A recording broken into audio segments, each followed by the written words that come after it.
అదరగొట్టే కారం రంగు రుచి ఆచి కారం పొడి.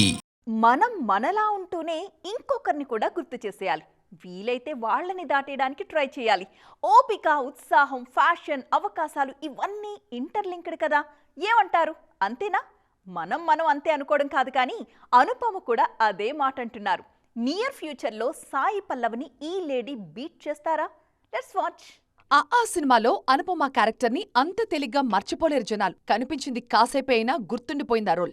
ఆ సినిమాతోనే తెలుగు నేర్చుకున్న ఈ బ్యూటీ ఆ తర్వాత వరుసగా సినిమాలు చేస్తున్నారు. లేటెస్ట్ గా బైసన్ మూవీకి మంచి స్పందనొచ్చింది. ఈ ఏడాది అనుపమకి చాలా బాగా కలిసొచ్చిందనే చెప్పాలి. డ్రాగన్, కిష్కింధపురి, బైసన్ లాంటి మంచి సినిమాలొచ్చాయి. Janaki versus state of Kerala మూవీతో మళ్లీ మలయాళంలోకి అడుగుపెట్టే అవకాశం వచ్చింది. పరదా థియేటర్స్లో ఆడకపోయినా తన మనసుకు దగ్గరైన మూవీ అని చాలాసార్లు చెప్పారు అనుపమ.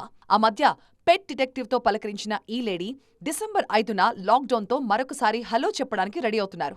ఒకే ఏడాది ఆల్రెడీ 6 రిలీజ్లు, ఇంకో సినిమా కమింగ్ సూన్ అంటూ రఫ్ఫాడించేస్తున్నారు. గ్లామర్, పర్ఫార్మెన్స్ అనే తేడా లేకుండా అన్ని రోల్స్ కి సూట్ అవుతూ త్వరలోనే సాయి పల్లవికి టఫ్ కాంపిటీషన్ ఇవ్వడానికి రెడీ అవుతున్నారన్న ప్రశంసలు అందుకుంటున్నారు అనుపమ. అంతేకాదు, నెక్స్ట్ ఇయర్ కూడా ఈ జోరుని కంటిన్యూ చేయడానికి ప్లాన్ ఆఫ్ యాక్షన్ ని ప్రిపేర్ చేసుకున్నారట అనుపమ.